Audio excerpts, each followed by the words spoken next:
L'histoire de Gyuki dans Naruto. Gyuki, aussi connu sous le nom de Hashibi, est un bijou qui fut scellé en Killer Bee du village de Kumo après que son cousin, que l'oncle de son cousin et que le père de son cousin aient échoué avant lui.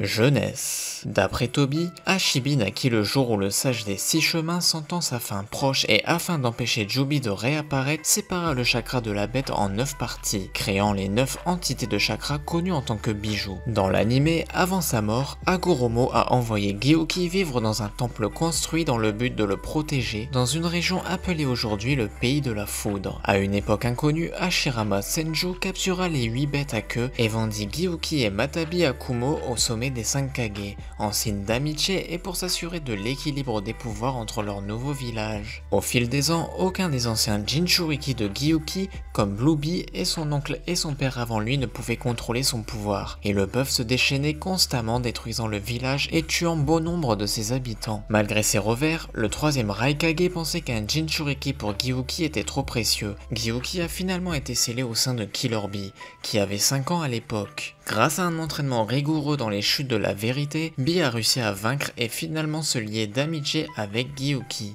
À la recherche de Hashibi. À l'arrivée de Taka à Kumo, l'équipe tenta de capturer Killer Bee. Durant leur combat, celui-ci, ennuyé, alla jusqu'à la transformation finale. Suigetsu parvint à le retenir en utilisant l'eau présente sur le terrain, mais Bee s'en débarrassa en produisant un orbe des démons à queue. Sasuke parvint à le terrasser à l'aide de l'Amaterasu et à couper un de ses tentacules avec le Chidori pour sauver Karin. Killer Bee prit alors l'apparence du tentacule découpé et échappa à Taka. Considéré comme capturé par l'Akatsuki, la nouvelle fit sortir le 4e Raikage, le grand frère de Bee, hors de ses gonds. Killer Bee profita de l'occasion pour échapper à la surveillance de Kumo. Hashibi, qui semblait plus lucide que son hôte, évoqua alors une nouvelle ère, mais Bee pensait qu'il parlait de sa carrière de chanteur. Sommet des 5 Kage. Alors qu'ils furent attaqués par Kisame, Hashibi suggéra à Bee de le laisser déployer sa force. Cependant, Bee préféra éviter d'en arriver là afin de ne pas blesser Sabu et Panta. Se contentant d'une transformation partielle, Hashibi continua de lui donner des conseils durant le combat. Cependant,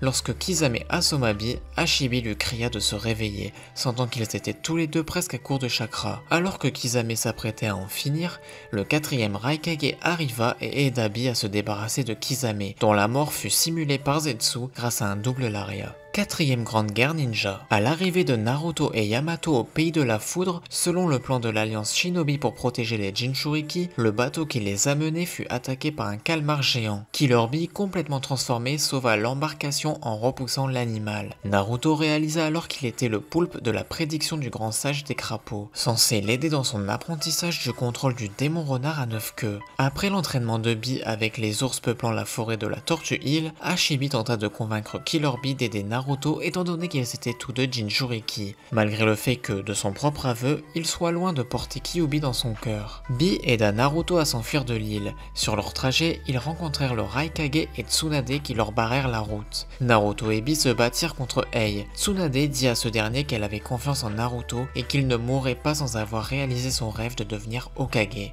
Ei, convaincu, les laissa passer. Hashibi aida Naruto durant son combat contre le 3e Raikage en lui expliquant par l'intermédiaire de l'équipe de transmission comment ils avaient eu cette cicatrice au niveau de la poitrine. Ils arrivèrent à trouver Toby et les Jinchuriki capturés par l'Akatsuki, ressuscités par l'Edo Tensei de Kabuto et réussissèrent à les battre. Ensuite, Madara Uchiwa arriva et les combattit. La résurrection de Jubi eut lieu après un rude combat. Hashibi lança un orbe des démons à queue sur Jubi grâce au Kamui de Kakashi. Cependant, après que Madara ait reçu son Rinnegan et réussi à assommer les bêtes à queue, Madara a ensuite enchaîné les bêtes à queue et essayé de les extraire. Luttant contre ses limites, Gyuki s'est excusé auprès de Bee alors qu'il était extrait et scellé dans la statue avec les autres bêtes à queue, mais il finit par couper l'une de ses tentacules, laissant Bee survivre à travers le chakra à l'intérieur. Plus tard, après que Madara ait réussi à devenir le Jinchuriki du démon à 10 queues, un Obito reformé a réussi à voler une partie du chakra de Gyuki ainsi que celui de Shukaku.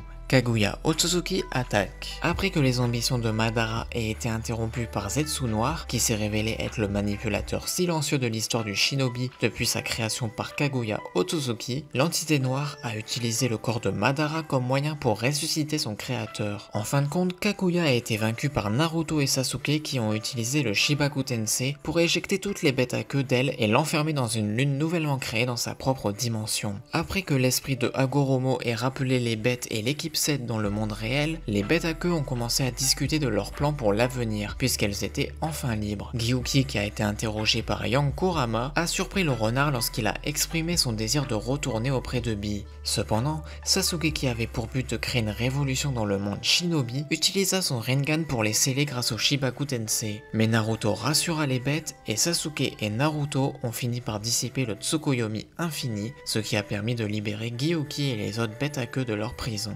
Nouvelle ère. À un moment donné après la guerre, Gyuki a été recellé dans Bi. 15 ans après la 4ème guerre mondiale shinobi, Bi s'est plaint de la façon dont il s'ennuyait et en tant que tel devrait aller voir comment allait Naruto. Seulement Gyuki fait remarquer à Bi que Naruto était occupé contrairement à Bi. L'arc de Momoshiki. Gyuki et Bi ont été capturés par Momoshiki et Kinshoki. Bi a tiré une orbe des démons à queue sur Momoshiki, mais il l'a absorbé et redirigé l'attaque avec son Rinnegan, faisant sortir le Jinchuriki de son mode bête à queue. Après avoir fini d'extraire le chakra de Gyuki et de jeter un Bi inconscient dans une rivière pour le laisser se noyer, Momoshiki a commenté qu'il n'était pas impressionné par le pouvoir de la bête à queue, car il ne pouvait produire que quelques petites pilules rouges avec. Malgré les blessures, Gyuki et Bi ont survécu et se sont ensuite complètement rétabli. Escorte du démon à une queue. Dans l'anime, quand Urashiki a commencé à cibler Shukaku pour son chakra, il a été déduit qu'il s'intéressait au chakra de toutes les bêtes à queue. Naruto a organisé une réunion télépathique avec les autres bêtes à queue, à l'exception de Matabi, Kokuo et Shomei, qui ont chacun refusé d'accepter l'aide des humains de peur d'être capturés et utilisés à nouveau par eux, malgré leur confiance en Naruto. Et voilà, c'est tout pour l'histoire de Gyuki dans Naruto. J'espère que cette vidéo vous a plu. C'était Scarecrow, je vous dis à la prochaine, bye bye.